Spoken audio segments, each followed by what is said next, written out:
Guys, Mrs. Sadlis here. I just wanted to take a few minutes and go over part 2 of the Unit 2 test. So usually for part 2s, we read some text and then we answer some short answer questions about it. This time I wanted to do something a little bit more creative. So what we're going to do is you're going to analyze the symbols in Masque of the Red Death and then draw me a floor plan of the castle. So the very first thing you'll need to do is fill out this chart. So you see I have a bunch of symbols listed here. You can use your online textbook or the physical textbook to use the story to help you, but you cannot use the internet. All you can use is the story and your brain.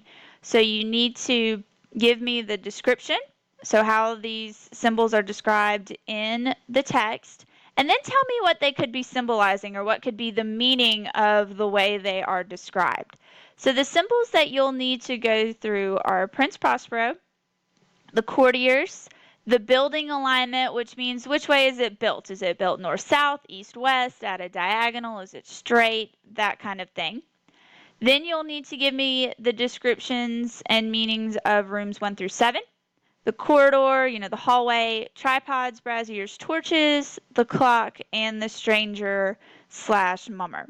So once you give the description and the possible meanings of those descriptions, you will make me a floor plan of these rooms, the castle in general from the story. Your diagram needs to include the following things: the title of the story, the author of the story, and please spell correctly, your name, you can put it wherever you want, the 7 rooms arranged and colored according to how they are arranged and colored in the text, the corridor, the torches and the braziers, the ebony clock, a quotation that is significant to the theme of the story. So a quotation from Masque of the Red Death, a direction key, which is simply like a compass. You can give me north, south, east, west, like you see on a map.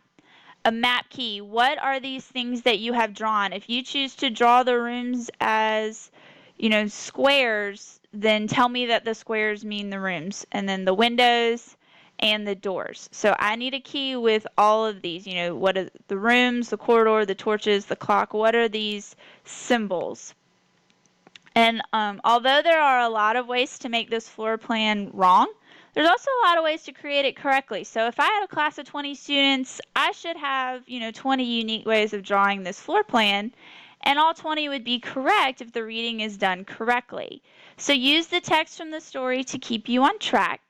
Some helpful passages are the one that describes the castle, which starts in the large paragraph on page 373 in your online textbook and goes on to the description of the clock on 374. The last page of the story might be a good resource for quotations. The text isn't going to give you all the answers, though. You're going to need to interpret, how things should be drawn. Be particular with color and its placement because it is very symbolic to this story. So once you've done the chart, you've made me this diagram, and you can draw the diagram, take a picture of it, upload that to the Dropbox. You can scan in the diagram and upload that. You can make it in some sort of online drawing thing if you still have Paint, or if you want to do it in Word, whatever you need to do to make sure that both of these things are submitted. And then you're going to have an opportunity to present this floor plan in class for extra credit if you would like, and I will send details out about that later. So what I will be grading you on, title and the author, make sure it's spelled correctly, the quotation that you use, that all 7 rooms are there, that the windows, the doors, the corridors, the torches, the placement of the clock, and the direction compass/map key, that all of these elements are there. So it's worth 40 points, just like a regular part 2 usually is.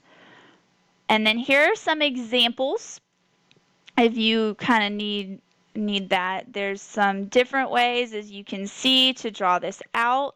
but just make sure that you have all of the elements. Like I said, there's a lot of ways to do this incorrectly, but there's also a bunch of ways to do it correctly. So as long as you read the text carefully and use your creativity to make this as wonderful as I know you can, then you should be fine. If you have any questions, call or email me. Have a great day. Bye.